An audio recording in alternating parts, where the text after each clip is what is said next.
Boa tarde a todos, todas. Desculpe a demora, esse atraso foi por conta da chuva, nos pegou de surpresa, né? Mas estamos todos aqui. Queria agradecer, em nome da Escola da Saúde, Dr. Vanderlei, pela aula. Aqui está seu passador, o microfone, fique à vontade.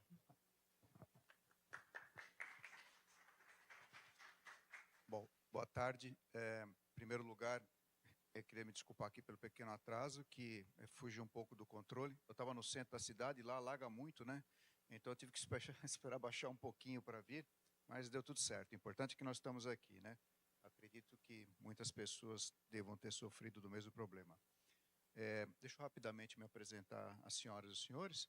Sou professor aqui da casa, da Unisanta, nas cadeiras de Direito do Trabalho e Prática Trabalhista. Sou professor aqui há 25 anos.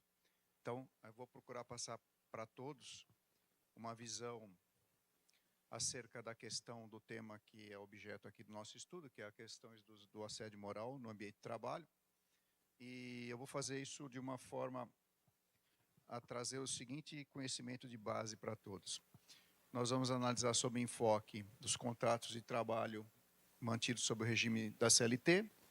Vamos fazer uma análise da NR1 e depois os impactos também dos contratos de trabalhos no formato do funcionalismo público. Ou seja, nós vamos fazer uma aula que ela vai começar numa ponta, terminar na outra, e vai permitir com que todos e todas tenham uma visão holística, ou seja, das consequências que o assédio moral pode causar, tanto nos contratos convencionais, seletistas, quanto nos contratos de trabalho também, sob a égide do funcionalismo público. A gente vai ver que as consequências vão ser semelhantes, porém em grau de intensidade diverso, né? Nós vamos ter algum tipo de reflexo mais grave em algumas situações para os contratos seletistas, e vamos ter outros também com consequências graves, mas em outro sentido, nos contratos sobre a égide do funcionalismo público, da lei do funcionalismo público. Vamos lá. É o primeiro aqui. É o de baixo aqui, né? Isso. Tá ok, obrigado. Eu sei que nessas aulas que as senhoras e os senhores estão tendo, já vão ter, inclusive, definições muito mais aprofundadas sobre a questão do assédio moral, especialmente sob o enfoque psiquiátrico, médico e psicológico. Mas aqui, para nós, né, essa aula aqui é uma aula que eu falo assim, né, às vezes é um pouco maçante, no sentido de que ela vai falar um pouco de consequências processuais, né, que não é o dia a dia das senhoras e dos senhores, as suas preocupações são outras e não um processo, né? Mas é importante a gente entender do que nós estamos falando aqui, né? As primeiras obras, eu tomei contato com essa questão do assédio moral, especialmente quando o judiciário passou a tomar conta disso, porque antes nós não tínhamos esses processos. Até meados no final dos anos 90, eram muito raros esse tipo de ação. Primeiro que nós não tínhamos uma tipificação. Segundo que nós não tínhamos estudos aprofundados de forma a permitir depois que se enquadrasse isso de uma forma adequada, né? Aí, a partir do ano 2000, 2001, nós começamos a ter algumas definições, né? Uma das autoras iniciais, hoje tem muitas obras, né? Mas Mary Frances Hedwin, ela fala que o assédio moral no trabalho é toda e qualquer conduta abusiva que se manifesta sobretudo por comportamentos, palavras, gestos, escritos que possam trazer dano à personalidade, à dignidade ou integridade física ou psíquica de uma pessoa, pôr em perigo seu emprego ou degradar seu ambiente de trabalho. É uma definição excelente, bem abrangente, né? É óbvio que na época ela também não imaginava que a gente poderia, além dos escritos, também publicações nas redes sociais e coisas assemelhadas, porque essa realidade a ela não existia, né, quando ela escreveu a obra, mas a gente vai procurar trazer aqui um pouco de conhecimento de base nesse sentido, né? Em 2002, por exemplo, a gente já teve uma lei municipal de São Paulo prevendo esse tipo de situação, né, bem semelhante ali. Depois nós vamos analisar com mais calma. Esse é o tema que eu gostaria de, então, conversar um pouquinho para a gente tentar entender, né? Eu coloquei aqui até no nosso material, que depois podemos disponibilizar para quem tiver interesse, embora de forma resumida, eu acho que explica bem. Por quê? As formas de assédio, elas são muito fluídas, né? É uma zona cinzenta, muitas vezes, né? Porque tem determinadas situações em que, eu sei que essa é a dúvida que deve ter na mente de todos os gestores, senhoras e senhores são gestores, né? Então, essa é a preocupação principal. Até que momento eu posso fazer uma cobrança justa para o resultado e até que momento isso ultrapassa alguma barreira, né? Então, a gente vai tentar entender isso daí. Porque é evidente, quem atua na área da saúde precisa cobrar, né? Se você tem urgência de um resultado no exame para poder, por exemplo, tomar alguma decisão em relação a uma internação ou algum tipo de procedimento, é evidente que você tem que cobrar da ponta lá que ele entregue no horário, né? Não vai se admitir, por exemplo, que a pessoa fique lá olhando o WhatsApp, com conversas paralelas e com um prazo lá correndo, a pessoa lá com risco de óbito, né? E aí a pessoa, não, está me assediando, está me perseguindo, está me cobrando. Então, a gente vai tentar entender o que é justo e o que não é, né? Os assédios, eles, por sua definição, eles podem ocorrer de várias maneiras, né? Eles podem ser verticais e horizontais. E podemos ter o vertical descendente e ascendente. Nós vamos tentar entender cada um deles. E é fácil, depois que a gente vê, não tem nenhuma dificuldade. Apenas que a gente vai ter uma ideia como isso poderia gerar um processo, por exemplo, né? Bom, o assédio vertical é aquele que a gente vai pressupor uma hierarquia, né? Uma subordinação ou uma inversão. O assédio vertical que nós chamamos de descendente é o que vem da hierarquia. Deixa eu ver aqui, acho que aqui tem um apontador, não tem? É o primeiro aqui, está aqui. Ó. Ele provém de um superior hierárquico e ele incide sobre os seus subordinados. Então, ele, através do seu poder de mando e gestão, de alguma forma vai interferir, né, na psique ou no equilíbrio emocional dos seus empregados. Existem mais, mas eu vou colocar os principais aqui. Esse, por exemplo, o assédio perverso. Qual que é o objetivo? A eliminação dos outros ou valorização do próprio poder, né?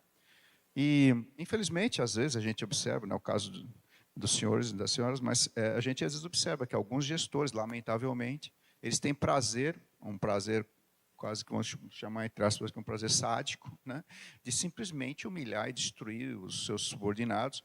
Esse tipo de gestor, graças a Deus, hoje em dia a gente vê menos. Eu, antes de ser advogado, eu era da área bancária, eu era de uma área de seguros de um grande banco. Então, eu vivenciei, nos anos 80, o mundo corporativo. E era a coisa mais horrorosa que existia. A gente era humilhado, assim, de uma forma... Se fosse hoje, provavelmente, o Ministério Público do Trabalho já teria atuado lá, já teria feito muita coisa. Mas, naquela época, não existia isso, né? Então, hoje eu tenho uma compreensão melhor. Então, temos esse exemplo. Temos o assédio estratégico, quando o quê? O assediador, que é o gestor, ele faz um tipo de assédio de maneira a obrigar o empregado a desligar-se, né? Ou seja, ele torna tão insuportável o meio ambiente do trabalho em que há o convívio, em que mas o objetivo dele é que a pessoa se desligue, que ela saia, peça para ir embora e vá embora, né? Provavelmente porque aquela pessoa, de alguma forma, causa algum temor a ele dele perder o seu próprio cargo para o assediado, né? Ou seja, o assediado, muitas das vezes, é uma pessoa muito competente, esforçada, né? mais retraída, e aí sofre esse tipo de coisa. Ou o assédio institucional. Aí é quando a empresa estimula o assédio. Eu dou o exemplo da área bancária, né, ou da área financeira, em que isso às vezes acontece. Ou seja, a organização estimula o gestor a assediar os seus subordinados, né, ameaçando-os de dispensa, de demissão, se não atingem determinadas metas, não cumprem determinados procedimentos que são ali previstos, né, mesmo que isso signifique esgotamento e degradação do meio ambiente de trabalho. Então, são os primeiros exemplos aqui para nós vermos, né. E existe um outro tipo de assédio também vertical, que é menos comum, que é o chamado ascendente. Nós vimos o de cima para baixo e agora o de baixo para cima, né. Ele também é preocupante, né. E eu dei alguns exemplos aqui no nosso material. Por exemplo, Quando isso daqui lembra um pouco um exemplo futebolístico, que não é muito adequado, né, para alguém do direito ficar no futebol, mas porque às vezes eles falam, né, que os jogadores criam uma panelinha para derrubar o técnico. Não sei se alguém já ouviu esse termo, né? É mais ou menos isso aqui, né? O que seriam falsos relatos de assédio moral ou sexual ao superior hierárquico, reações coletivas do grupo, né? Ou seja, eles estão buscando desestabilizar uma chefia, talvez às vezes que cobre, né? Eu tive a oportunidade uma vez de atuar num caso em que havia um exemplo deste aqui. E o que acontecia era que a superior hierárquica, que cuidava de um departamento ligado à área de exames de um hospital, e ela cobrava, mas de uma maneira firme, né? Exigia cumprimento do prazo, às vezes não deixava o pessoal sair antes de passar para o próximo turno todos os exames concluídos, e cobrava firmemente. Aí o pessoal não começou a não gostar, começaram a fazer falsos relatos de assédio moral. E num dos exemplos, depois se comprovou que eram inverídicos, né? Então também existe essa possibilidade, mas é mais incomum. O mais comum é ao contrário, que é o objeto maior do nosso exame aqui. E pode acontecer também o assédio moral horizontal. E aí também o gestor que vai ter que ter essa visão para ver se isso não está acontecendo, porque é um assédio moral entre os próprios empregados. São pessoas do mesmo nível hierárquico, onde por inveja, por excesso de ambição, qualquer motivo que não venha ao caso aqui, né, que nenhum deles vai ser nobre, vai pretender que desestabilizar aquela outra pessoa para que ela se demita, para que ela não consiga trabalhar mais, ou para que ela erre, ou sabotando o serviço dela, né? Aí o objetivo é a destruição do colega para ou fins perversos ou para promoção própria tal. Tá? E a gente tem que ter que a visão do gestor atualmente é justamente o quê? Que a vítima, né, não é uma pessoa que é um empregado desidioso, preguiçoso, né? Normalmente quem é? Normalmente são empregados que são pessoas responsáveis, às vezes muito ingênuos, acreditam muito nos outros, mas têm uma capacidade de trabalho muito, muito boa e às vezes incomodam outros, né? Esse algo a mais é que o outro quer roubar, né? Então esse é o sentido do assédio moral, né? O agente causador vai ser sempre aquele cidadão ou cidadã que vai buscar justamente desestabilizar ou seu subordinado, ou seu superior hierárquico, ou alguém do mesmo nível. É o mesmo personagem, né? O causador do negócio. As consequências é que vão ser diversas conforme a hipótese. Por que eu estou falando isso, né? Porque muitas vezes, quando você tem um assédio moral horizontal, ou seja, entre empregados do mesmo nível hierárquico, se ele denuncia isso para vocês que são gestores, aí a responsabilidade passa a ser empresarial, ou seja, ela tem que dar uma solução para isso. Tá? Isso passa pela gestão, ok? Por quê? Nós vamos ter sempre o agente causador e os espectadores, né? Normalmente são os outros empregados, outros gestores que, sabendo da coisa, apenas assistem e não adotam providências. Tá? E aí, quais são as caracterizações, normalmente, desse assédio? Né? Isso aqui não é uma relação exaustiva, porque podem ter outras hipóteses, mas eu peguei as mais recorrentes. Primeiro, né, nós estamos falando agora aqui mais comumente do assédio vertical. Retirar da vítima a autonomia. Então, esse é um dos primeiros passos, né, do agente assediador. Tirar a autonomia do assediado. Não lhe transmitir mais as informações úteis para a realização de tarefas. Opa, peraí. Sem querer. Aqui, esse aqui. Isso aqui também é muito comum, né? Às vezes, que a gente chama de sabotagem, ou seja, se informa a outros elementos da equipe determinados procedimentos a ser adotado e para o assediado não lhe informa. Ele vai errar, mas não foi comunicado. Contestar sistematicamente todas as suas decisões, né? Eu popular como... às vezes eu uso esses jargões assim, gente, não reparem que eu fui advogado de sindicato há bastante tempo, né, eu lidei muito com o pessoal chão de fábrica, então eles têm uns termos muito engraçados, né? Mas aqui pode ser é o tipo do pegar no pé, né? Contestar sistematicamente as suas decisões. A pessoa toma uma decisão, está sempre errado, né? Criticar seu trabalho de forma injusta ou exagerada. Isso também é um indício, volto a dizer, a crítica do gestor para o tipo de trabalho que é realizado, ela é lícita, desde que não seja o quê? Injusta ou exagerada, porque é evidente. Senão também, se a gente não puder criticar os que estão sob nosso comando, tipo, ele está fazendo errado. Se eu achar que eu vou me lindrar, ele vai se sentir magoado porque eu estou corrigindo. Não, eu tenho que corrigir.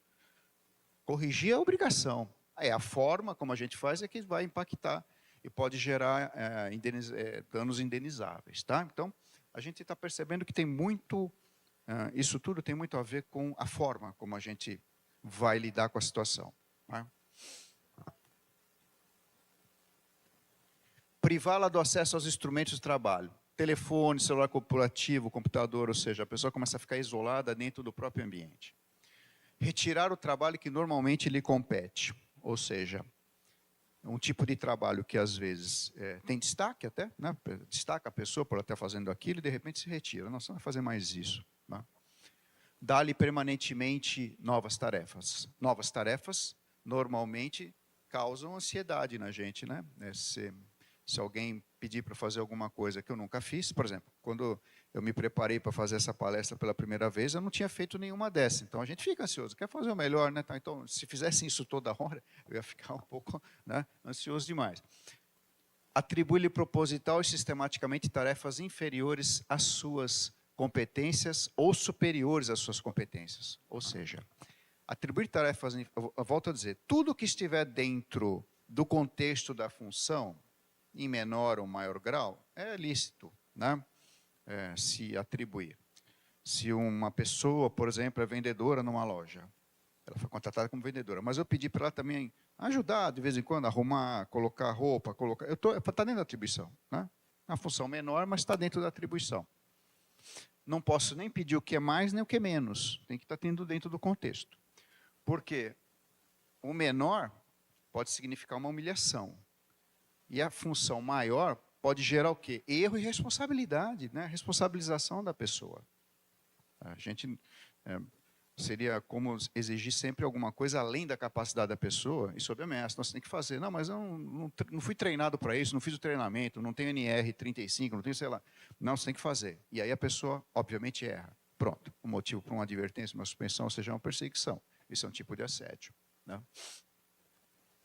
Uma coisa também, que sei que não é exemplo de ninguém aqui, mas que a gente vê no dia a dia, é quando os gestores pressionam os seus subordinados a não usufruir dos direitos que a lei prevê. Tipo, tem férias para tirar? Não, você não vai tirar. Ah, mas puxa, já deu, né? Daqui a pouco vai estourar um ano. Não, depois a gente vê isso, agora você não vai tirar, nós estamos precisando. Sabe esse negócio? Esse tipo de procedimento não é bom. Lógico, situações emergenciais, como o próprio nome diz, são situações emergenciais. Isso não pode virar uma rotina, né? Eu volto a dizer do meu exemplo. Eu lembro quando eu trabalhava lá naquele banco, era assim. Você não tirava férias, os caras não deixavam tirar. Né? E simplesmente não deixavam. Né? Então, ou seja, é um tipo de assédio. Né? E ainda ameaçavam. Ó, quem reclamar é rua. Né? Então, férias, horários, prêmios, folgas, tudo isso aí tem que ser, né, devidamente concedido, porque são direitos consagrados, não tem muito o que ficar discutindo. Evidente que situações excepcionais sempre são situações excepcionais. Tá? Quando acontecem alguns eventos inesperados, a gente analisa sobre esse viés. Por exemplo, quando veio a pandemia, nós tivemos uma série de ocorrências que a gente nunca lidou. Todos, graças a Deus, ninguém quer lembrar muito disso, né? Mas eu lembro que foi a época que eu mais trabalhei em toda a minha vida, foi a época da pandemia. Porque nós não sabíamos como lidar com as suspensões dos contratos, o que fazer, como orientar, porque não tinha nada, ninguém nunca tinha visto aquilo. Né? Então, situação excepcional, soluções excepcionais. O resto não, o resto tem que conceder. Tá? Agir de modo a impedir que obtenha promoção. esse tipo de evento, dependendo da situação, também é considerado assédio moral. Tudo isso que eu estou falando aqui, que a gente está imaginando situações, a minha preocupação é que a gente enxergue isso, né, para poder sempre fazer uma autocrítica quando estiver fazendo algum tipo de procedimento, porque isso são hipóteses indenizáveis. E depois eu vou falar sobre isso, né, o que gera, o que é valor, o que é isso. Atribuir à vítima contra a vontade, trabalhos perigosos ou incompatíveis com a sua saúde, causar danos no seu local de trabalho, dar-lhe deliberadamente instruções impossíveis de executar. Essa penúltima aqui também é muito grave. Ó. Não levar em conta recomendações de ordem médica indicadas pelo médico de trabalho. Muitas empresas e órgãos públicos têm o setor de medicina do trabalho. E, às vezes, vai lá a pessoa e recebe uma recomendação de afastamento, seja por qualquer motivo, né? E às vezes tem gestores que não entendem, não querem, não, você não vai se afastar, não, pelo amor de Deus, sabe aquele negócio? Está errado isso. Eu sei que às vezes atrapalha, tudo, mas se está com recomendação médica, não tem outro caminho, a gente tem que conceder a licença, né? Tem que deixar, não tem jeito. A não ser, lógico, que você tem uma suspeita que aquilo lá é uma mentira, que estão fazendo, aí precisa investigar a fundo para ver. Ou induzir a vítima ao erro. Outros tipos de questões importantes. Ó, por exemplo, isolamento e recusa de comunicação. Isso também é um fenômeno muito observável no mundo corporativo. Às vezes também, infelizmente, no setor público, a gente vê essas ocorrências, né? Em todos. Né? Não estou falando independente da área, qualquer um. A vítima é interrompida constantemente.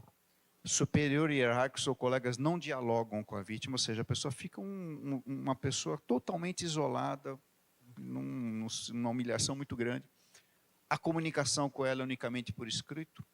Recusam todo o contato com ela, mesmo visual. É posta separada dos outros. Ignora sua presença, ou seja, a pessoa está numa reunião, né, e parece que a pessoa não está lá. Está só falando com os outros, né? Eu estou perseguindo ela. Então, eu só converso com os outros aqui, nem olho para ela, não comento nada, não pergunto nada. Quer dizer, ou seja, eu estou isolando essa pessoa totalmente. Né? Proíbe os colegas de falar, não a deixa falar com ninguém. Ou seja, isso também é uma forma de assédio. Esse é perverso demais. Né?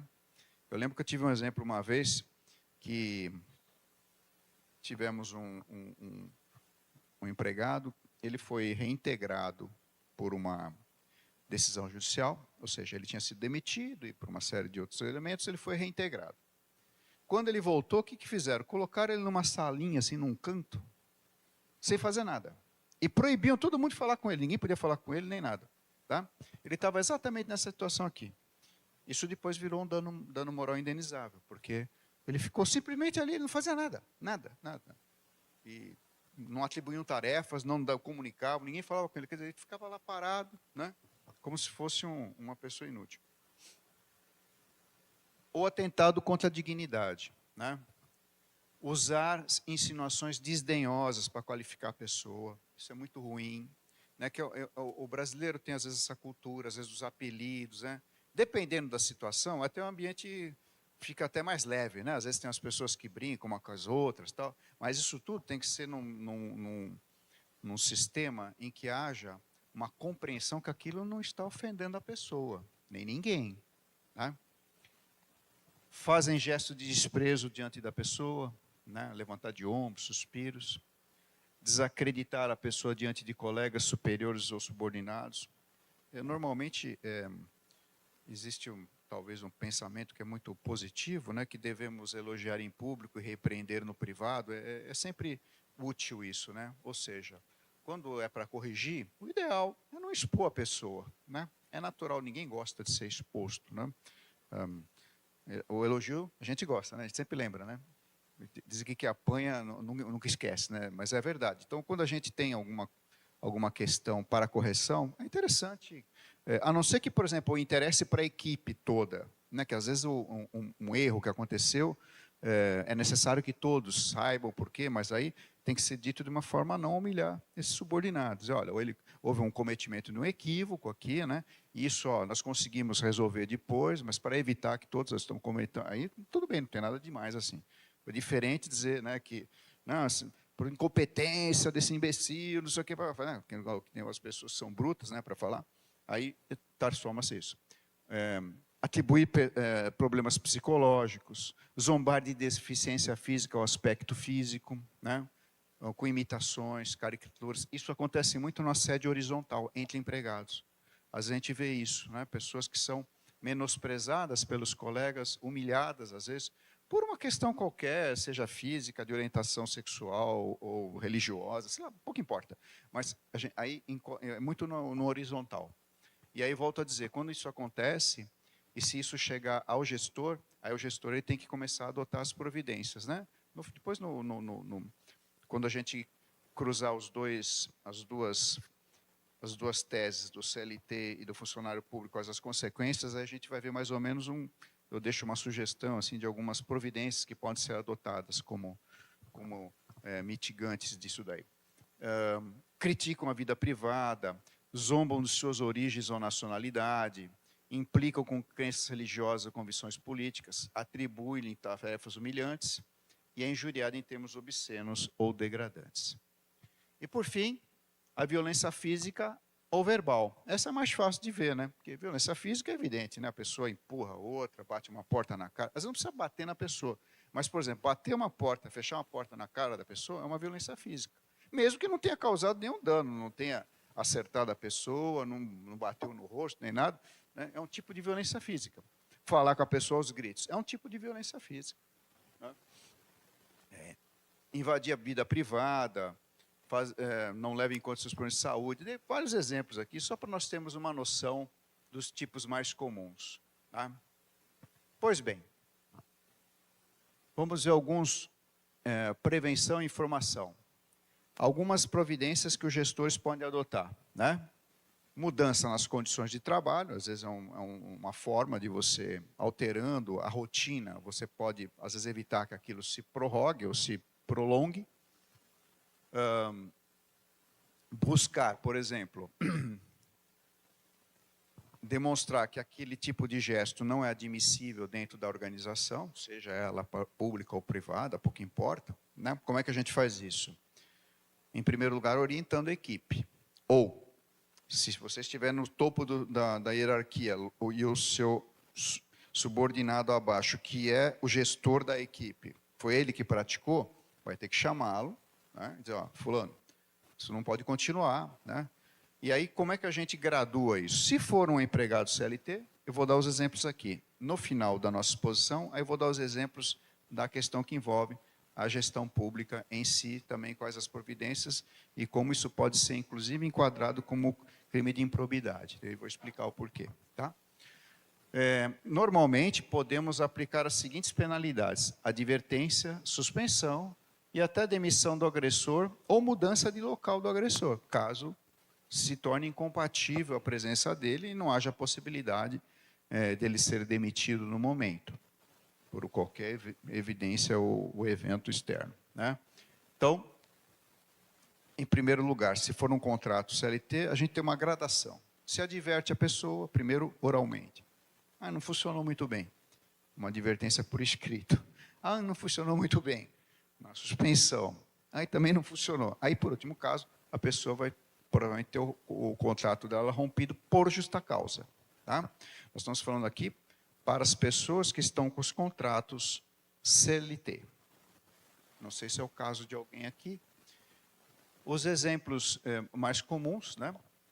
Eles estão na demissão por justa causa no artigo 482 da CLT, a letra A até a letra K.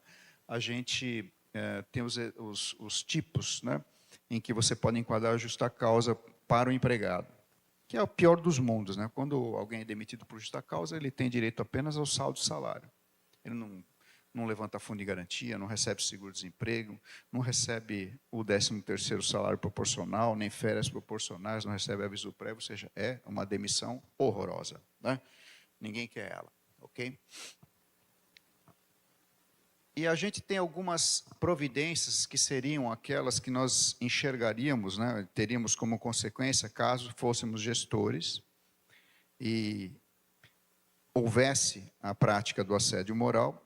O que poderia acontecer? Quais são as consequências jurídicas. Bom, poderíamos ter que demitir esse assediador, e aí teríamos que observar essa gradação, né? Ou seja, ele foi devidamente advertido, foi orientado, continuou praticando o ato, foi suspenso, depois foi demitido, dependendo do tipo de assédio. Ou se for um assédio muito grave, aí é demissão direta. Por exemplo, um assédio sexual constatado pelo gestor é demissão imediata, porque não tem condição de dar continuidade ao contrato de trabalho do assediador.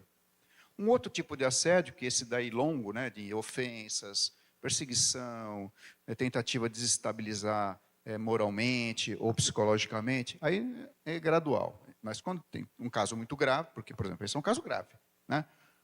Um caso grave, aí já vai para a demissão direta.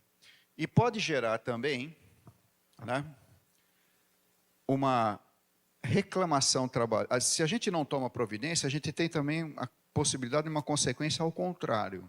Imaginem o assediado. Tá? Ele vai ao gestor ou à gestora, conversa, fala, olha, estou tendo esse problema, estou sofrendo isso, sofrendo aquilo, tá? meu chefe está fazendo isso. Né? Não se adota a providência. Essa situação vai se tornando insustentável para ele. Existe uma modalidade de extinção do contrato de trabalho que é o contrário, é a justa causa do empregador, ou seja, quando o empregado dá justa causa no patrão. Né? Que aí, por exemplo, se o artigo 482 da CLT fala da justa causa do empregado, o 483, ele fala justamente do empregado atribuindo ao empregador uma falta grave de maneira a não permitir que o contrato se prolongue.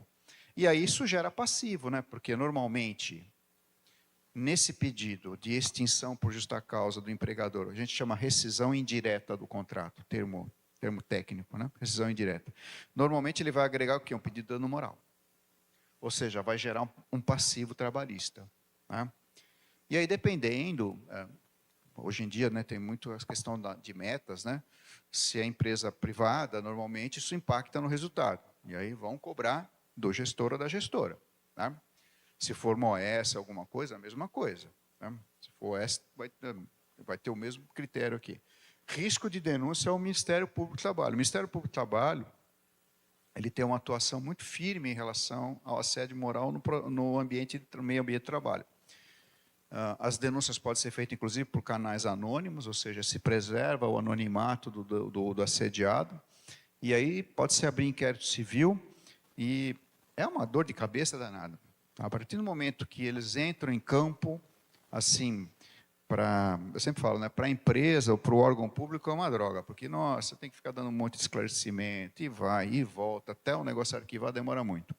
Então, é algo que nós pretendemos, né, sempre evitar. Tá? Os exemplos que eu dei aqui com relação ao enquadramento do empregado assediador, que nós colocamos aqui que eu coloquei, no artigo 482 BJK, eles estão aqui, ó. Incontinência de conduta ou mau procedimento, né? Compreende comportamentos ofensivos à dignidade e urbanidade, atingindo o ambiente de trabalho. Então, é a perseguição, é a brincadeira sem graça, é a ofensa, o buscar diminuir o outro com o fim de, né, desestabilizá-lo, etc. Ato lesivo da honra ou boa fama praticado no serviço contra qualquer pessoa, ou ato lesivo da honra ou boa fama, ofensas físicas praticadas contra empregadores superiores hierárquicos, salvo em legítima defesa. Ele é aplicável se o assédio for dirigido a superiores, né, superiores hierárquicos. Esse seria o enquadramento aqui. O exemplo da rescisão indireta foi o que eu comentei com as senhoras escreveu, né? Ou seja, eu dou o meu patrão não está cumprindo com o contrato, eu aplico a justa causa nele, né? No meu caso, ele não está adotando providências de um empregado que está me perseguindo ou de um superior hierárquico que está me perseguindo, né? Isso está me causando problemas. Porque a gente pode imaginar quais seriam, né, os problemas mais comuns. Os problemas mais comuns que geram esse tipo de perseguição são problemas de natureza psíquica, psicossomáticos. Ou seja, se adquire normalmente burnout, síndrome do pânico, depressão, ansiedade, ou seja, são as consequências do assédio moral, né? Podem ter outros, mas a maior parte deles é essa. A pessoa passa a ter medo de ir para o trabalho, começa a não passar bem, começa a ter que ter um tratamento, às vezes, medicamentoso, né? Ou seja, esse tipo de problema, às vezes, pode gerar outros desdobramentos. Porque se eu causar a incapacidade para o trabalho deste empregado, isso também é um bem indenizável. Ou seja, além do dano moral, eu tenho um dano material, que é o quê? Essa pessoa ficou inválida para o trabalho. Que às vezes a degradação da psique da pessoa é tão grande que ela não consegue mais trabalhar. A gente pode falar, é frescura. Não, não é não. É uma coisa brutal mesmo, forte, né? As doenças psíquicas hoje elas têm muita relevância para o direito do trabalho, para o Ministério do Trabalho também. Inclusive, nós vamos falar um pouquinho, daqui a pouquinho a gente vai entrar na NR1, que embora para o serviço público ela não seja obrigatória, há a recomendação que seja observada. Quer dizer, ela não é obrigatória por enquanto, é obrigatória para as empresas privadas. Para o serviço público, há a recomendação que se observe em tudo que for possível, né? Então, acho que é algo que é importante a gente, pelo menos, dar uma olhadinha, né, para ver. E lá, a gente vai ver que agora as doenças psicossociais estão ali. E elas estão imbricalmente ligadas aqui ao assédio moral. Elas nascem aqui, elas nascem no assédio moral. Elas nascem no assédio moral.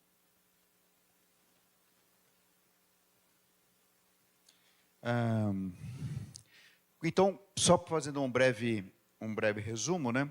Nós teríamos o dano pessoal através do dano moral, né, indenizável.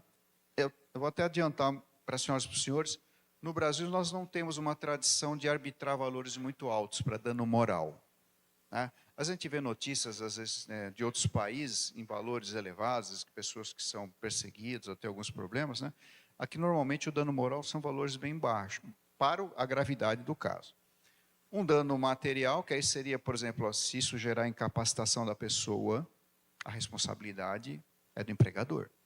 Ou seja, eu causei uma aposentadoria por invalidez, por exemplo, por burnout, por síndrome do pânico, qualquer coisa desse sentido, aposentou por invalidez, vai gerar um dano indenizável, vai gerar pensão, além do INSS, um direito a uma indenização, a pensão mensal, que às vezes custa muito caro, porque às vezes a justiça manda calcular até a média de quando a pessoa vai viver e pagar de uma vez só, são valores altos, tá? A gente vê valores às vezes de 800, 900 mil reais, 600 mil reais nesses casos. Então, a gente tem que evitar esse tipo de coisa. Dano estético, se houver algum tipo de agressão física, né, e aí tiver algum dano, alguma coisa, também ele é indenizável.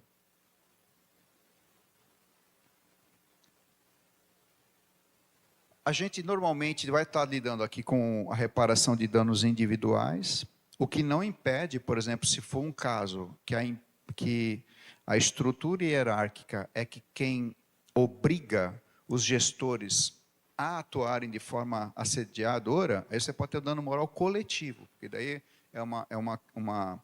um tipo de dano indenizável para a coletividade. Ou seja, aí nós estamos falando do Ministério Público do Trabalho, constata lá, por exemplo, que o Banco X manda os gerentes assediar os coitados dos caixas, de todo mundo, que eles têm que vender isso, vender aquilo, tem meta, se não cumprir vai ser suspenso, vai ser demitido, vai ser não sei o quê. Se isso daí é uma ordem que vem de cima, aí ela vai ser indenizada coletivamente, né? São ações coletivas que a gente chama. Sempre a gente vai observar alguns critérios para essa indenização, que é a questão do enriquecimento do ofendido e a viabilidade econômica do ofensor, né? No Brasil, eles têm esse duplo padrão, ou seja, o juiz normalmente analisa indenizar de uma forma justa, mas que não seja um enriquecimento ilícito para a parte que sofreu o assédio, e, ao mesmo tempo, levando em conta, o outro lado, capacidade, né, financeira de quem vai pagar.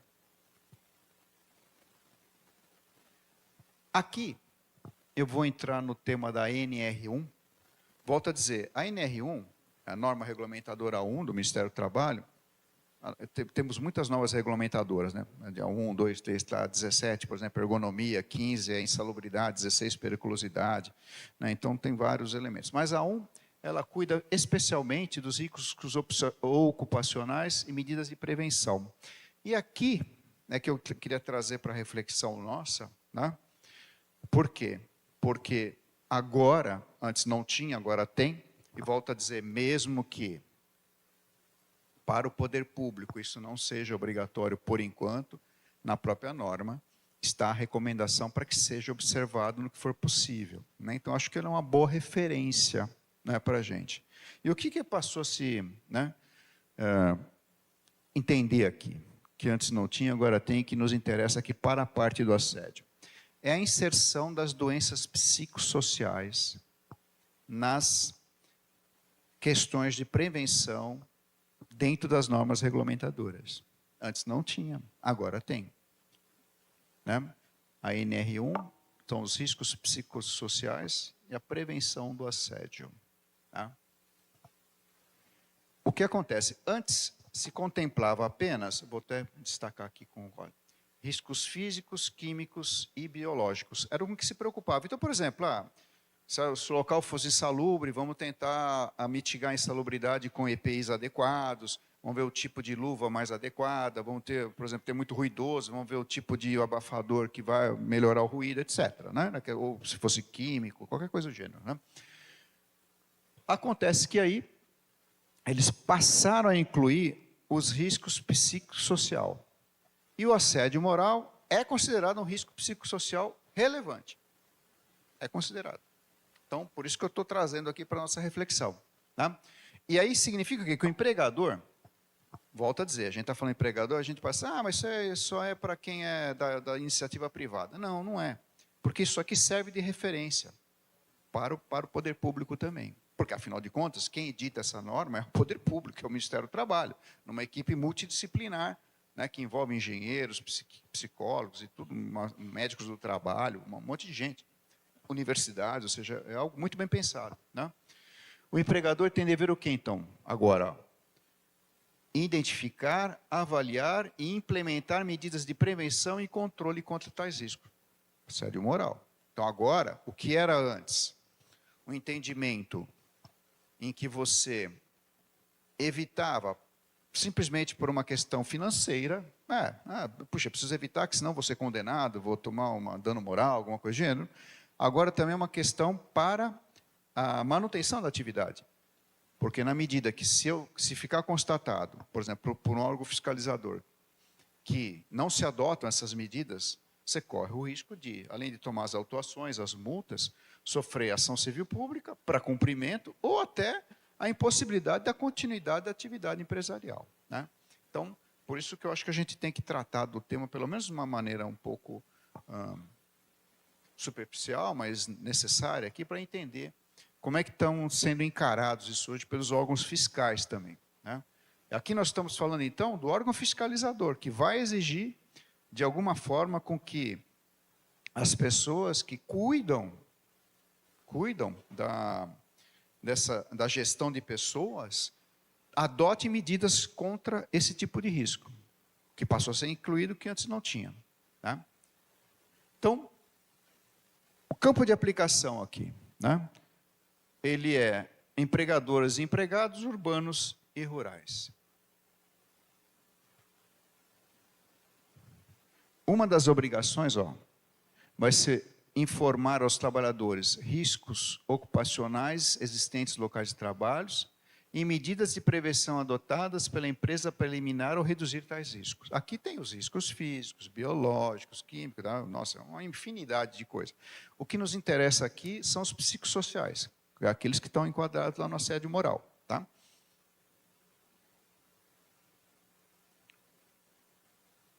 Uma outra coisa aqui, resultado dos exames médicos, exames complementares de diagnósticos aos quais os próprios trabalhadores foram submetidos, tá? Eliminação dos fatores de riscos, minimização do controle de fatores de riscos minimização e controle dos fatores de riscos com a adoção de medidas administrativas ou de organização do trabalho e adoção de medidas de proteção individual. Olha aqui, tem muitos itens, né? A empresa tem que adotar um programa de gerenciamento de risco, pode ser por unidade, setor ou atividade. E aí, olha aqui embaixo, ó, o gerenciamento de riscos ocupacionais deve abranger os riscos que decorrem dos agentes físicos, químicos, biológicos, riscos de acidentes e os riscos relacionados a fatores ergonômicos, até ergonomia também está aqui, mas o que nos interessa, incluindo fatores de risco psicossociais relacionados ao trabalho.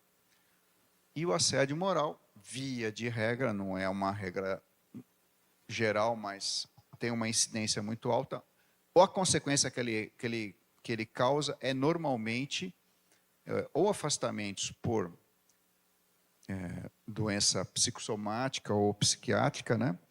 Ou a pessoa passar a não ter condição de trabalhar, tá? Gerando afastamentos sucessivos e até, às vezes, uma aposentadoria por invalidez. Então, essa é a consequência, é aqui em que a NR1 está se preocupando. E vamos ver aqui que a organização ela tem obrigações. E a obrigação, eu sei que todas e todos aqui são gestores, né? Então é uma preocupação, porque sobre a guarda de vocês tem uma estrutura hierárquica embaixo que depende das suas decisões, né? Então ele tem que estar sempre de olho. E como eu disse, embora no poder público isso não seja obrigatório, há referência na própria NR que dentro do que for possível deve ser observado, né? E a organização, o que ela deve? Evitar ou eliminar os perigos ocupacionais que possam ser originados no trabalho. Isso daqui que é o elemento chave, né? Porque o gestor identificando a ocorrência ou de uma chefia que está abusando, assediando moralmente os seus empregados, né? Aqui, gente, eu estou falando só do o foco maior, o assédio moral, mas, por exemplo, se houver um assédio sexual, pior ainda, né? Aí, pelo amor de Deus, aí a consequência é pior, mas o assédio moral, ele é mais diferenciado no sentido que ele vai procurando a desestruturação da pessoa, né? Então, a partir da descoberta, tem que se buscar mecanismo para mitigar isso, ou seja, para a gente eliminar esse foco que está irradiando o problema. Por quê? Porque quando chegar na ponta, porque eu falo assim, quando chega no judiciário, aí já não tem mais reversão. É uma questão, é uma barreira que já foi ultrapassada, né? E aí é só mitigação de risco ou tentativa de solucionar através de um acordo, alguma coisa do gênero, porque aí já foi. Tipo, a pessoa já aposentou-se por invalidez. Mas eu estou com o dano configurado já. Qual que é a consequência? Por que aposentou? Síndrome do pânico. Causada por quê? Pelo ambiente de trabalho. Aí vai lá, vem o laudo do psiquiatra, dizendo que ele relatava isso. Aí vem lá a testemunha, diz que realmente o cara é assediador, que perseguia a pessoa, etc. Vai gerar indenização, né? E, pois não, claro, até 2. 2 é o máximo, tá? Estou brincando.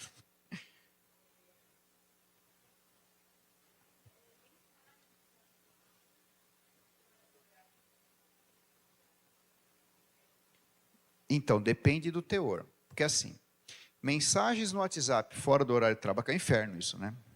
Aliás, por incrível que pareça, por uma coincidência, a sua pergunta foi muito pertinente, porque nós fizemos um atendimento na semana passada exatamente sobre isso. Sobre a questão de um empregado que ele sempre após o horário de trabalho, ele estava em casa, ele era acionado pelo WhatsApp. E às vezes ele ficava 1 hora, 45 minutos resolvendo o problema, porque era um setor complexo de uma indústria, né?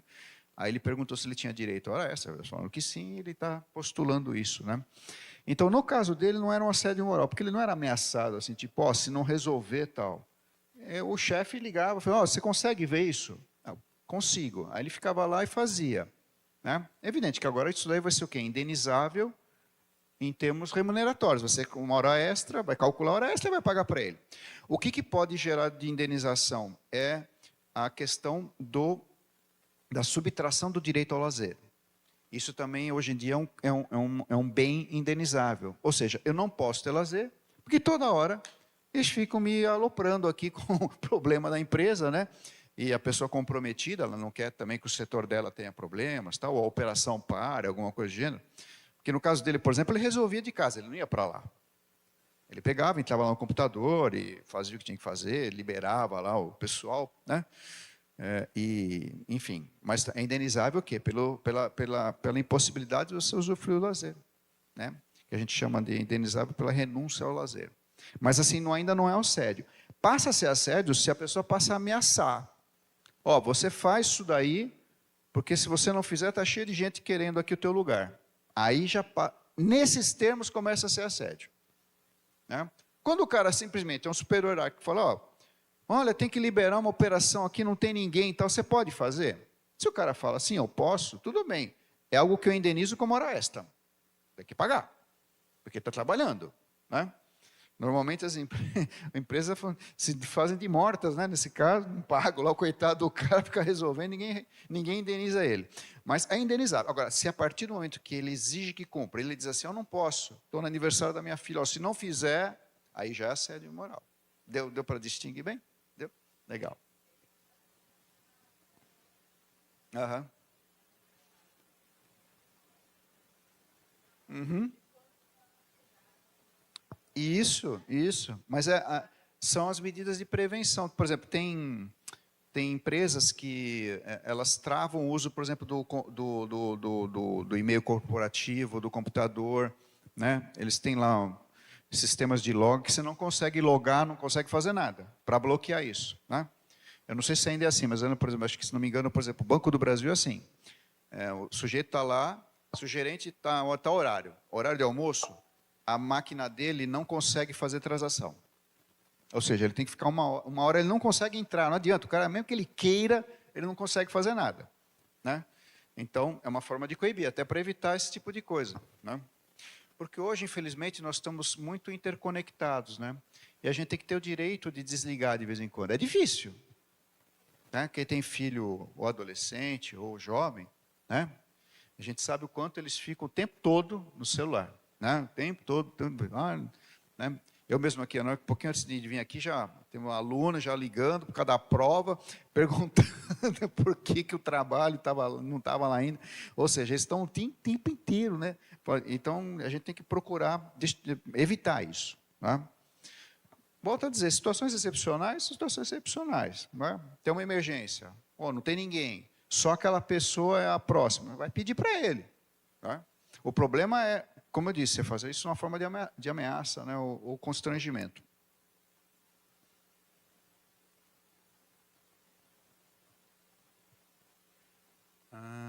Vamos ver aqui, peraí. Atualmente, inclusive, né, como é exigido o plano de gerenciamento de riscos, onde se faz um inventário dos riscos e um plano de ação. Ou seja, talvez mais para frente, mesmo o setor público, vá começar a cobrar esse tipo de coisa. Ou seja, né, uma identificação dos riscos psicossociais, evidentemente, que tem no setor, e um plano de ação. Vamos passar a mudar um pouco a forma das folgas, ou sei lá, alguma coisa que você vai fazer para trazer um equilíbrio ali para o teu setor. Oi? Esse curso já é um exemplo, exatamente, perfeito, bem colocado. Esse curso é um exemplo, né, de uma adequação, né, uma realidade nova que antes não tinha e hoje tem. E o inventário, o que a gente vai ver? Caracterização dos processos e ambiente de trabalho, das atividades, dos perigos. E aqui, né, a identificação das fontes ou circunstâncias. Quando é assédio moral, tem que identificar a fonte, onde é que ele está. Né? Seja ele horizontal, ou seja, entre empregados. Espera aí, quem que está causando isso? É um fulano contra uma fulana. Né? Então, eu tenho que identificar e tentar mitigar isso daí, resolver, transferir alguém, né? Orientar a pessoa a parar com aquilo, né? De alguma forma eu tenho que resolver. Boa parte disso aqui é questão de risco físico-químico, aí não interessa muito para nós aqui.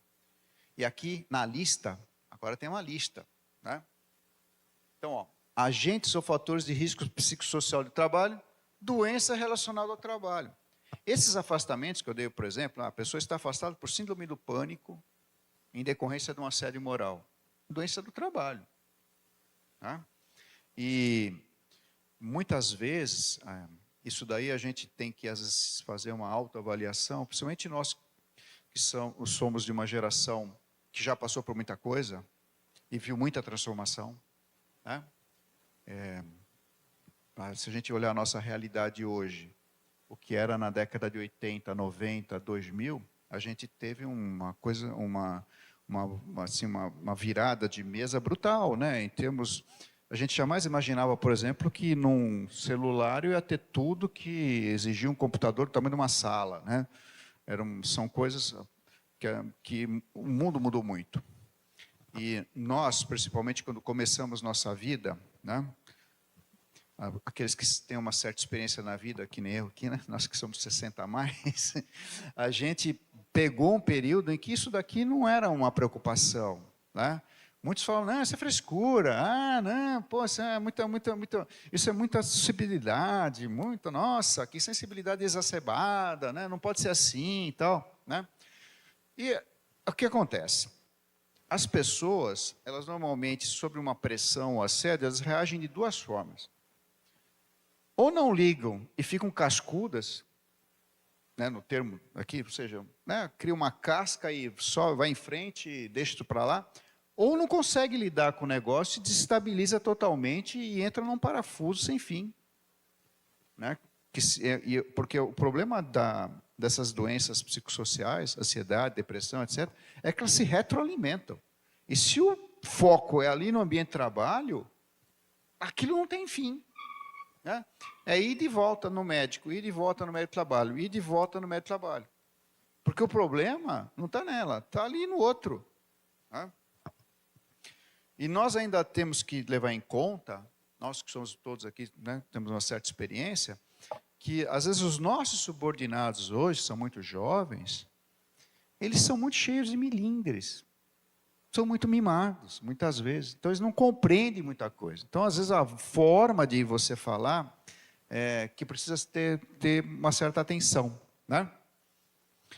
Eu sempre, às vezes, quando eu estou no escritório, eu lembro que quando eu era estagiário, né, de direito, e eu trabalhava com um advogado, que era uma figura muito engraçada, né? Mas hoje eu falo até para ele, ele até tem outro rapaz que do meu tempo, eu era estagiário, e tem outro que é um rapaz que ele era a gente chamava de guardinha do campus, né? Usava aquele uniforme do campus, ele era do campus, hoje ele é advogado e sócio desse advogado, até um rapaz brilhante e tal.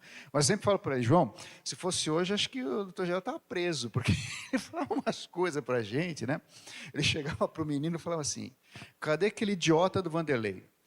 Chama aquele imbecil. Ele falava assim, mas era tudo um time de deboche. Hoje é impensável fazer isso, né?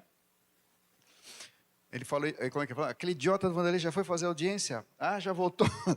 Era assim. Hoje em dia não dá mais para fazer isso, né? Porque a gente está numa geração mais sensível a determinadas coisas, né? Então a gente precisa tomar cuidado, às vezes, na forma como nós nos dirigimos para os nossos subordinados. Porque às vezes nós não temos a menor intenção de estar fazendo um assédio, nem nada disso, mas pode ser mal interpretado. Então, também é um cuidado que a gente tem que tomar aí por uma questão de conflito intergeracional, né? Que infelizmente existe. E aqui, olha só, todos esses enquadramentos aqui podem ter sido desencadeados por uma questão de assédio moral. Episódios depressivos, transtorno depressivo recorrente, transtornos ansiosos, olha, tudo isso é assédio moral que gera, né? Reação do estresse grave, estado de estresse pós-traumático. Por exemplo, a pessoa que é assediada moralmente muito tempo e tem afastamentos recorrentes e às vezes está sofrendo de algum tipo de doença psicossocial, eles ficam às vezes no que a gente chama do estado de estresse pós-traumático. É quase como se tivesse tido um acidente grave, aquilo fica vindo na cabeça da pessoa. Né? Então isso a gente tem que também buscar evitar. Né, entre os nossos subordinados. Outra coisa que também pode acontecer, infelizmente a gente, dentro do ambiente corporativo, às vezes acaba... Qual que é isso? A pessoa se refugiar no álcool. Né? O assediado começar, por exemplo, a buscar algum conforto no alcoolismo, né? Ou no consumo de drogas, para aqueles que às vezes não conseguem tratar-se adequadamente, né? Então, isso também, até para as senhoras e senhores terem uma ideia, o alcoolismo, que no passado era motivo de justa causa do empregado, hoje já não é mais. Os tribunais eles já entendem que não é. É uma questão de saúde pública que deve ser resolvido e é aqui, né? Por isso que a gente precisa tomar cuidado também.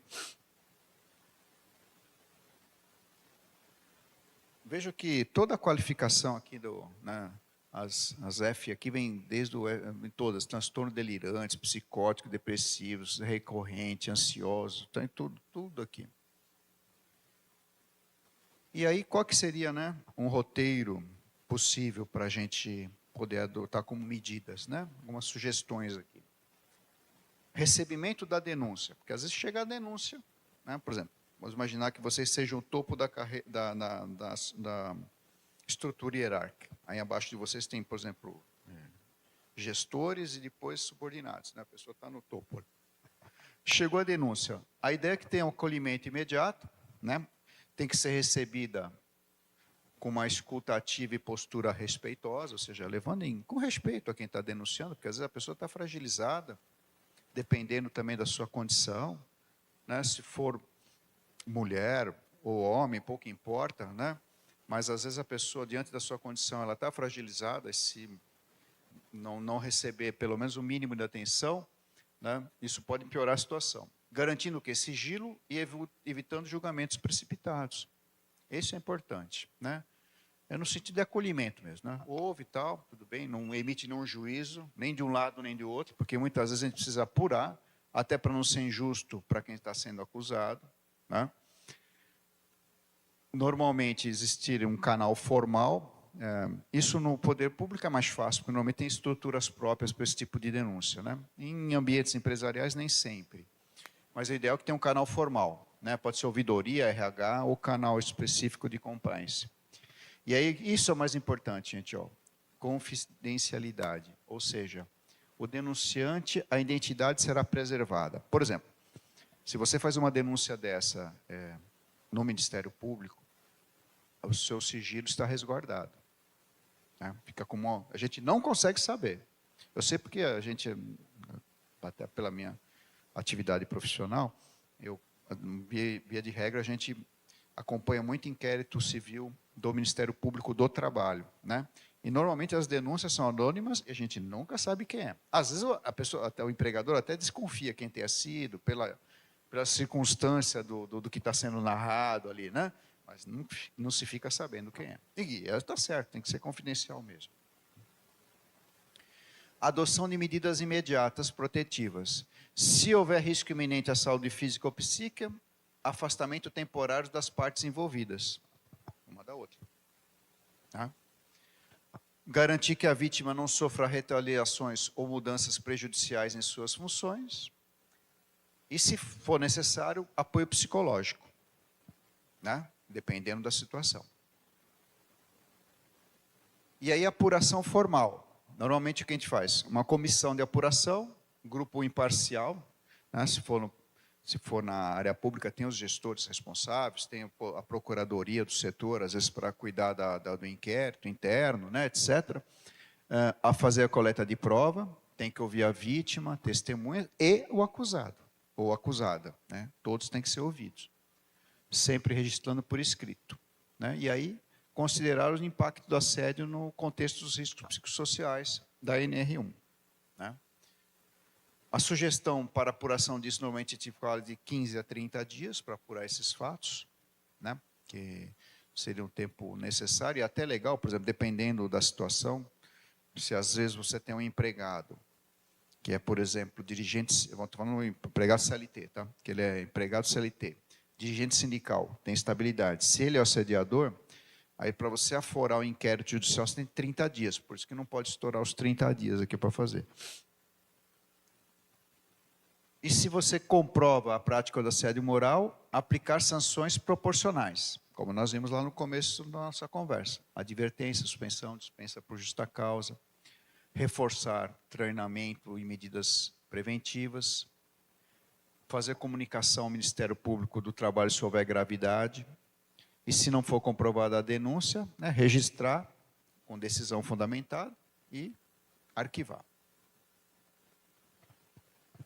Acho que o mais importante de tudo também, né, como forma de prevenção, para evitar essas consequências, porque depois eu vou passar a esclarecer uma questão importante, que é quais as consequências, especialmente para o assediador no serviço público, se isso pode gerar algum tipo de problema, a gente vai ver que sim, e se isso pode ser considerado improbidade administrativa, punível. A gente vai já ver isso daí, assim que eu terminar aqui essa parte preventiva. Como eu falei, a gente começa com a CLT, passa por todas as caracterizações e termina no contrato funcionário público. Então, a gente tem que promover canais de escuta permanente, campanhas de conscientização sempre são muito boas, né? E qual que é o mais importante?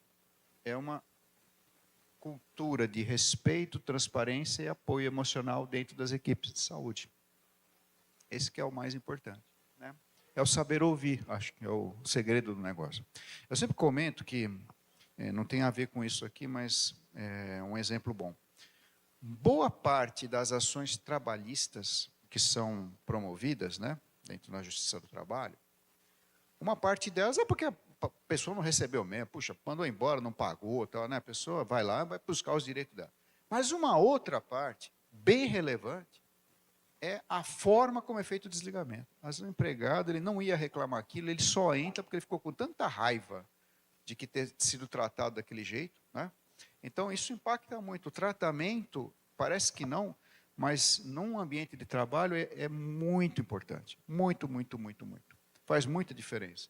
A gente vê que às vezes a pessoa fala, pô, não, realmente, às vezes eu fazia muita hora extra, me acionava pelo WhatsApp, mas olha, fui tão bem tratado lá, eu tenho só gratidão, não vou fazer ação. Eu já vi isso, muita gente fala isso, eu não vou fazer ação. Né? Ok. E aqui a observação dos servidores públicos, regime estatutário, que talvez interesse bem diretamente a todos aqui, né? E agora que a gente está com todos os conceitos, é o seguinte, pois bem, né, vocês são todos, a maioria é todo regido por estatuto próprios, né? Lei 81/112/90, na esfera federal, e leis estaduais e municipais, dependendo da situação. Aqui em Santos nós temos regimento próprio do funcionalismo público, e o assédio moral é tratado como infração disciplinar.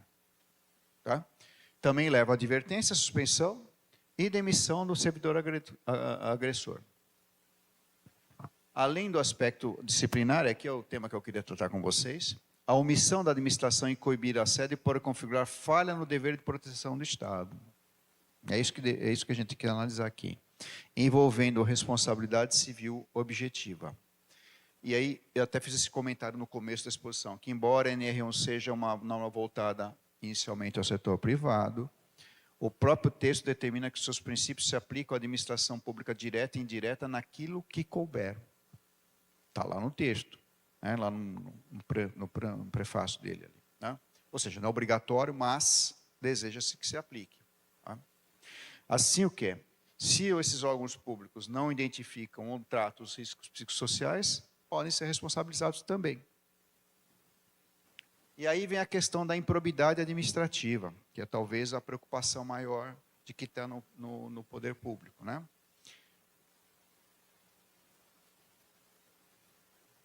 Vejam bem, a improbidade administrativa, ela vem dessa lei aqui, 8.429/92, foi reformada por a lei 14.230 de 2021, que são atos contra os princípios da administração. Hoje em dia nós temos que ter o dolo específico. O que é isso? Intenção de perseguir ou prejudicar. E o assédio moral pode configurar improbidade quando há uso abusivo do cargo e finalidade ilícita clara. Então, aí é um pouquinho mais complexo de se provar do que no processo comum de uma empresa privada. Tá? Por quê? Diz lá o artigo 11 da Lei de Improbidade Administrativa, ó, constitui ato de improbidade administrativa que atenta contra os princípios da administração pública qualquer ação ou omissão que viole os deveres de honestidade, imparcialidade, legalidade e lealdade às instituições. E aí, o assédio moral viola diretamente os princípios do quê? Da moralidade administrativa, impessoalidade e dignidade da função pública. E a jurisprudência tem admitido que o assédio moral seja enquadrado como improbidade, tendo como referência exatamente esse artigo aqui. Tá? Então, o assédio moral praticado por agente público pode ser visto como conduta que viola o quê? A finalidade pública do cargo, ou seja, do assediador, né? O cara que está assediando. E ele vai afetar não só o servidor assediado, mas a própria eficiência do serviço público. Aí vamos ver as consequências, né? Dependendo do enquadramento, quais são as punições possíveis, as sanções? Perda da função pública, suspensão dos direitos políticos, de 4 a 12 anos, multa civil, que isso daí, por exemplo, às vezes não está, por exemplo, para quem é da esfera privada, esse tipo de multa não é aplicável, mas para quem está na esfera pública, sim, até 24 vezes a remuneração. E proibição de contratar com o poder público ou receber benefícios fiscais creditícios por de 3 a 12 anos, porque daí vai, conforme a gravidade do caso, o juiz é que ele faz essa mensuração. Lembrando que, atualmente, né, as questões de improbidade administrativa exigem a prova do dolo. Né? Antes, a culpa já era suficiente, agora não é mais. Né? Desde 2021, houve essa mudança, que teve razão de ser, né?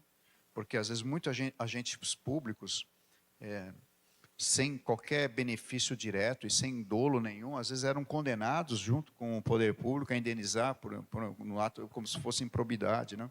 E aí acabou gerando isso. Como eu comentei antes, então, desde a reforma da Lei 2021, exige-se dolo específico, ou seja, a intenção clara de praticar a conduta ilícita, ou seja, para caracterizar assédio moral como improbidade, o que nós temos que demonstrar? Que esse agente público, no caso o assediador, ele agiu como? Intencionalmente para humilhar, perseguir ou constranger o subordinado supervisor. Ok? Então, aí nós temos a intencionalidade, o dolo, né? A vontade de prejudicar. Tá? Tudo bem, gente? Estamos de volta aqui. Né? Uma notícia boa, estamos caminhando para o encerramento. Né? A hora boa, termina. Deixa eu puxar aqui. Isso, espera aí. Aqui, vamos arrumar aqui. Bom, só para recapitular, nós estamos falando sobre a improbidade administrativa, né? Os riscos que tem para o servidor público, né? Lembrando que essas questões, apenas a título de observação, né? Desde 2012, aqui, pelo menos nas prefeituras aqui da região, nós não temos mais contratos com a administração pública direta pela CLT. A última prefeitura que terminou os contratos CLTistas foi Guarujá, dezembro de 2012. Né? Santos é desde a década de 90, né, que aí já não tem mais. Então, essas questões são tratadas na justiça comum, não são tratadas na justiça do trabalho. Quando se tratar de servidor público seletista, que existem também, né, existem prefeituras que têm esse formato, por exemplo, Itanhaém tem esse formato misto, né, de CLT e Estatuto do Funcionalismo. Aí, nesse caso, quando é CLT, aí é a justiça do trabalho. Tá? Mas aqui na nossa realidade, aqui é a justiça comum, Fórum Vara da Fazenda Pública aqui, né, de Santos, ok? Pois bem, então, dependendo do enquadramento, caso de assédio moral, né, pode gerar perda da função pública, vimos também que suspensão dos direitos políticos, a multa civil, que é um elemento, por exemplo, que para um contrato de um empregado CLT puro, que não é funcionário público, isso daqui não tem, né? Mas a multa, 24 vezes a remuneração, eu considero uma multa pesada, né? Alta, dependendo da situação, puxa vida, né? Pagar 2 anos de salário não é fácil não, né? Então, é algo que nós temos que evitar. E a proibição de contratar com o poder público ou receber benefícios fiscais ou creditícios.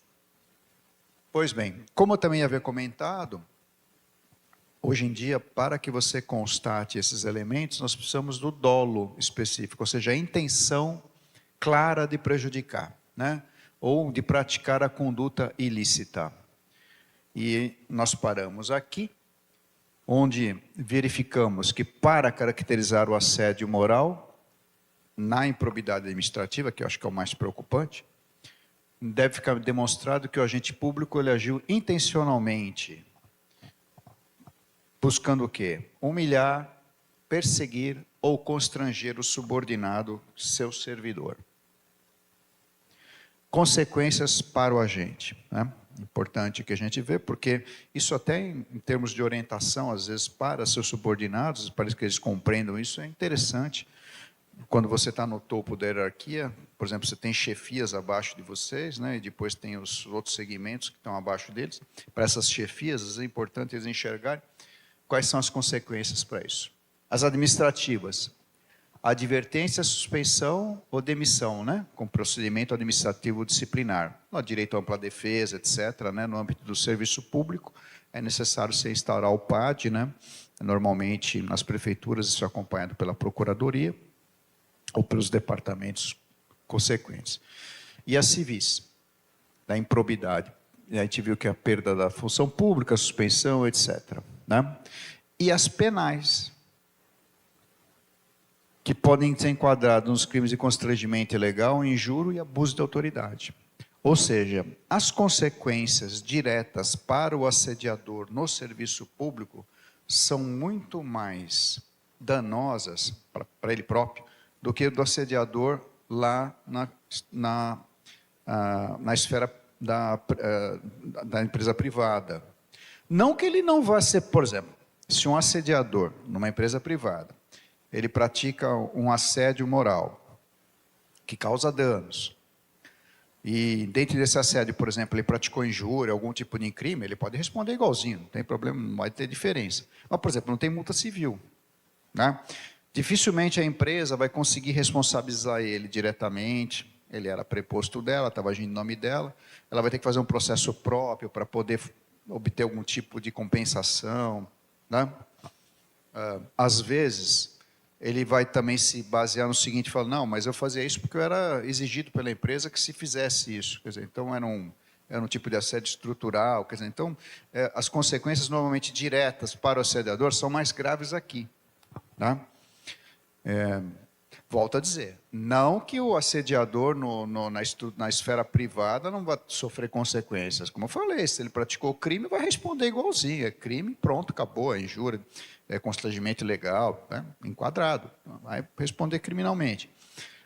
Talvez ele não tenha esses reflexos tão grandes da suspensão de direitos políticos, etc., né, que gera aqui, no caso, seja enquadrado como improbidade. E para a vítima, né, dentro do poder público aqui? Afastamento para tratamento, quando necessário, normalmente é necessário. Né? As indenizações por danos morais e materiais seguem o mesmo princípio que nós falamos lá no comecinho para a esfera civil, né? Para a esfera privada, das empresas privadas. Dano moral, material. A única diferença é que, por exemplo, normalmente no dano material aqui, se houver uma aposentadoria por invalidez, por exemplo, normalmente, lógico, vai depender da época que a pessoa entrou, vai ter uma série de elementos, mas, via de regra, o valor percebido a título da aposentadoria provavelmente vai ser melhor do que da iniciativa privada, porque se for superior ao teto INSS, por exemplo, na iniciativa privada, você não vai receber mais do que 90% do máximo do teto, né? Se for aqui, aí vai depender um pouco da situação, talvez a indenização por dano material seja um pouco menor. Tem que haver proteção em corregedorias e ouvidorias. E qual que é o efeito prático também igualmente do assédio moral? O mesmo, né? Não tem diferença nenhuma, adoecimento, isolamento e estagnação profissional. Porque o grande problema também do assédio não é só o fato da pessoa afastar-se, né? É que às vezes você destrói a carreira da pessoa, né? Você, não estou dizendo nós aqui no sentido, é uma pessoa que faz, né? Acaba destruindo a carreira da pessoa porque ela não consegue mais, às vezes, evoluir. E aquilo torna-se tão traumático para ela que ela fica com receio, porque associa o fato de querer destacar-se para, né, buscar outras promoções, alguma coisa do gênero, ou ser reconhecida para ter uma chefia, alguma coisa, aquilo traumatiza de tal forma que ela evita. Fala, se eu fizer isso de novo, vai acontecer aquilo, né? E mesmo que não seja conscientemente, inconscientemente, nós temos, né, esses medos que ficam enraizados na gente, a gente não consegue tirar, né? Não é muito fácil. Por isso que vem a estagnação profissional. Eu fiz aqui apenas uma ideia para a gente encerrar aqui, né? O chefe transfere servidor para funções alheias ao cargo apenas para puni-lo. A pergunta, né? Se é um excesso na função de gestão ou improbidade administrativa, para nossa reflexão, né? Ou seja, se a gente faz uma transferência em funções alheias, né, ao cargo, já pressupõe-se de cara tratar-se de uma espécie de assédio, a não ser que seja por uma necessidade premente, tipo, né, a pessoa não pode mais fazer aquele cargo porque está com alguma restrição, tal, e vai fazer um outro inferior, porque aí não tem jeito, ela está sendo readaptada, tal. Mas, se for apenas para punição, é um tipo de assédio, né? Porque a punição é advertência e suspensão. Esse é o tipo de punição, né? Olha, você fez uma coisa errada, vai lá, faz uma advertência, pode ser... Normalmente a gente sempre recomenda, mesmo no setor público, não há distinção nisso, a primeira advertência normalmente é verbal, né? Não é registrada. Porque a pessoa ainda, às vezes, não tomou consciência de como é que deve agir e tal. Se reiterou na conduta, aí vamos passar para a advertência escrita, vamos deixar registrado, com alerta. Olha, não pode, né, não pode reiterar esse tipo de procedimento. Reiterou, aí, né, se faz a suspensão. Não tem mais jeito, aí você vai pensar no PAD, né, no caso aqui, do processo administrativo, né, de dispensa administrativa. Então, a gente tem que evitar isso a todo custo, né? E eu trouxe algumas questões aqui, mas que eu acho legal a gente só pensar juntos aqui rapidinho, né? Todo assédio moral configura improbidade? Aí que está uma pergunta. No poder público, não, né? Se nós formos pensar tudo que nós falamos aqui, por quê? Porque eu vou ter que provar dolo, tá? Ou seja, às vezes a pessoa pode estar fazendo assédio moral, mas você não tem comprovação do dolo, a intenção de perseguir, de prejudicar, né? Apenas uma desorientação, uma ideia enraizada na cabeça dele, né? Um gestor, às vezes, que está ainda com pensamento administrativo no passado, né? Tem que cobrar resultado de qualquer jeito, tem que extrair o máximo da equipe, essas coisas, né? Porque, volto a dizer, todo gestor, especialmente na área da saúde, que é uma área sensível, né? Porque às vezes você precisa de resultado, você precisa às vezes você precisa ter segurança de que seu subordinado vá fazer aquilo, porque depende às vezes toda uma cadeia de elementos para você chegar, né, no atendimento, né? Como eu dei o exemplo do exame médico, né? Poxa, se eu não puder cobrar minha equipe que entregue o resultado, fiz lá eu preciso de um laudo de uma ressonância, pô, eu tenho o direito de cobrar do funcionário que ele entregue nos prazos razoáveis, dentro dos critérios técnicos, né? Eu tenho o direito de cobrar. O que eu não posso é passar, né, humilhá-lo, etc. Então, a gente precisa sempre ter isso em mente, que é importante. A exigência do dolo específico protege ou dificulta a responsabilização? Vamos pensar junto, né? O dolo específico, ele dificulta realmente você fazer a responsabilização. Porque, por exemplo, no caso da iniciativa privada, para você configurar, né, você não precisa do dolo do agente causador. Basta uma culpa configurada, já está a responsabilidade da empresa, está ali, pronto, acabou. É indenizável, não tem problema. Aqui, para você caracterizar a improbidade, eu preciso provar o dolo, a intenção de prejudicar. Ou seja, aquele assediador, ele quer que essa pessoa peça transferência, quer que essa pessoa desista da promoção, quer que essa pessoa se desligue, peça exoneração. Ou seja, ela quer destruir a pessoa, então tem que provar, né? E aí, por fim, que é a pergunta de $1 milhão, né? Como equilibrar a proteção da vítima e segurança jurídica do gestor, né? Que é a grande pergunta. Eu acho que o grande limite aqui que a gente tem que colocar, para quem é gestor atualmente, né, é ter em mente que cobrar é possível, né? Sempre dentro do quê? De critérios objetivos, né? Porque se eu cobro a partir de critérios subjetivos, quem eu gosto, eu não cobro. Quem eu não gosto, né? Eu arrepio lá, chamo a atenção na frente de todo mundo, dou esporro, né? Falo um monte. Ou seja, é uma questão, acho que até uma questão de bom senso, né? Aplicação do bom senso. A gente consegue evitar muita coisa. E, às vezes, também, né, nos desvestirmos, né, do pensamento de que as formas de cobrança de equipe que eram dos gestores dos anos 80, 90, 2000, não existe mais. Acabou. Né? Tanto acabou que agora até o Ministério do Trabalho, através da NR1, já inseriu a doença psicossomática nos mapas de prevenção, coisa que não havia antes. As empresas estão preocupadas com isso, né? Especialmente as do ramo privado, evidentemente, mas também do poder público, porque é uma realidade nova. A quantidade de doenças psicossomáticas que estão sendo registradas, os afastamentos em decorrência disso, são imensos. E volto a dizer, né, para senhoras e senhores que lidam com uma geração muito mais nova do que nós, que é uma geração que é muito mais suscetível a ofender-se. Hoje em dia, eu costumo brincar, né? O pessoal percebeu que se ofender dá dinheiro. Né? Lógico, é uma piada, tá, gente? Não estou dizendo que as pessoas, muitas vezes, né, acabam ficando muito sensíveis, né, às cobranças. A geração nova não gosta muito, ou não compreende bem a cobrança. Tá? A gente antes...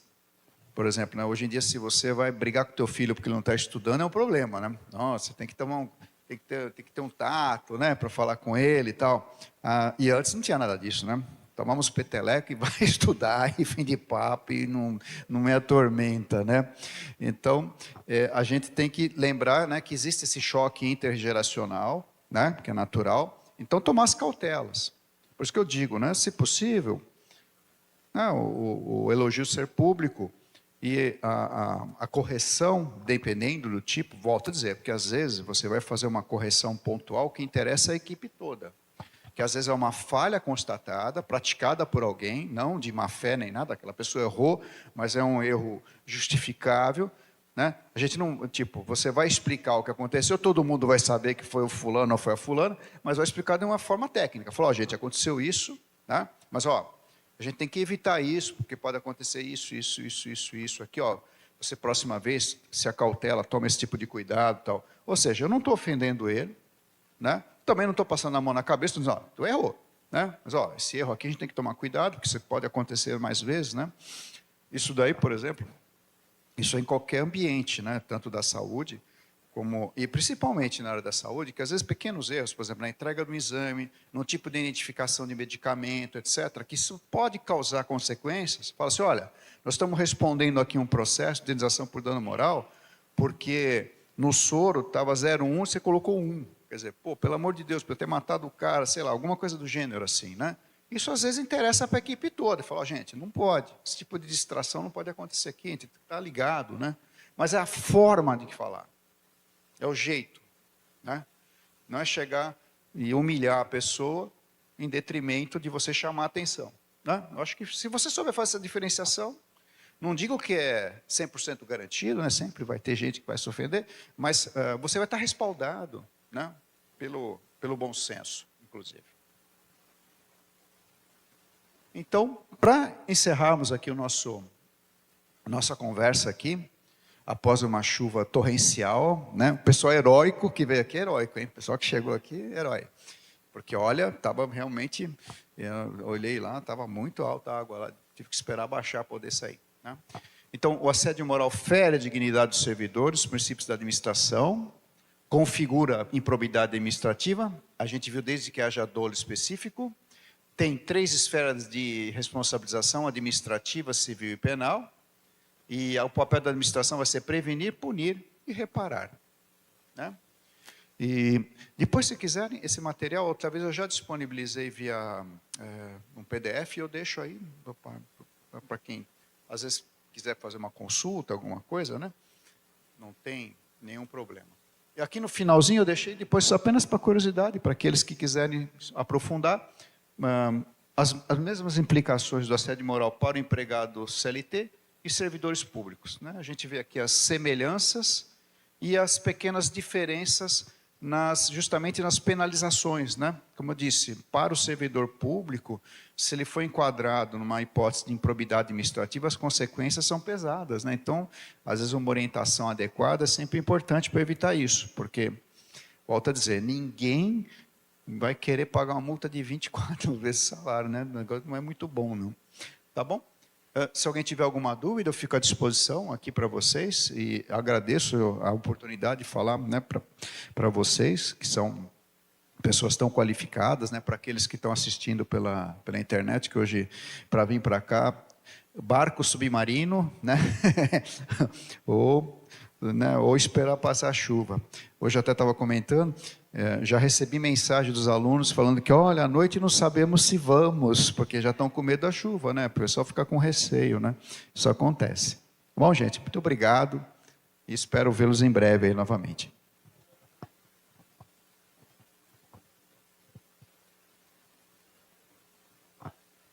Pois não.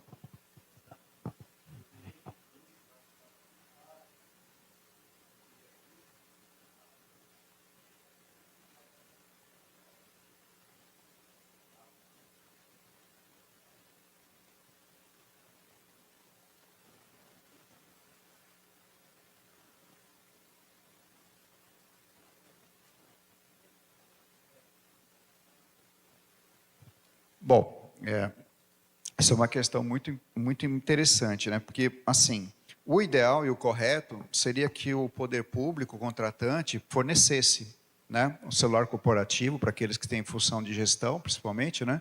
E arcasse com o custo da internet para uso profissional, né? Porque, na verdade, você está usando parte do teu salário para pagar um serviço que deveria ser do poder público, né? Ou seja, ele deveria fornecer, né? Porque seria um instrumento de trabalho e os meios para o uso do instrumento, né?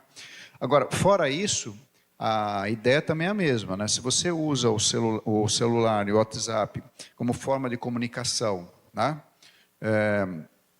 Se isso se dá fora do horário de trabalho, é aquela mesma orientação, né, que nós fizemos na pergunta. Você pode concordar em atender ou discordar. E se discordar, não pode ser pressionado por causa disso. Tá? Porque o certo é assim, nós temos um período, é que nós aqui no Brasil ainda não temos esse tipo de cultura, mas, por exemplo, o trabalhador de outros países, é impensável fazer isso. Você pegar um trabalhador da indústria alemã, sei lá, Volkswagen lá na Alemanha, lá em Stuttgart.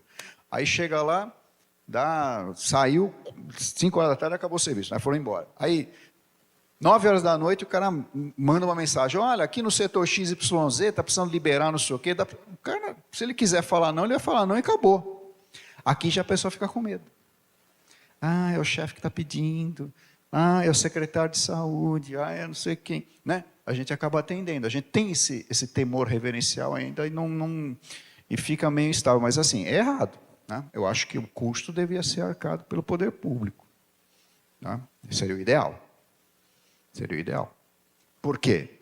Se é um mecanismo de comunicação direto entre as chefias, as secretarias, né, os altos graus hierárquicos com os gestores, por que ele próprio tem que pagar o WhatsApp dele, a pagar a internet, né, tem que gastar, quer dizer, é um custo a mais, né? Infelizmente. Por exemplo, eu sei que existem segmentos do poder público, na esfera, principalmente federal, em que esse tipo de custo ele não é repassado para o servidor. Na verdade, é fornecido, tanto o celular corporativo, às vezes como o computador, dependendo da função, né? A pessoa tem um notebook próprio. Lógico que para uso profissional, normalmente esses notebooks vêm bloqueados para outros usos, que não sejam os corporativos, né? E com limites de horário. Mas esse seria o correto.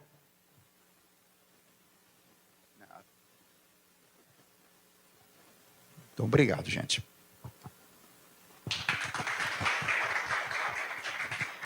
agradecer imensamente o Dr. Vanderlei pela ótima aula e instruções sobre ética e moral, né? Assédio moral. E damos por encerrado a aula hoje. Até o próximo encontro, gente.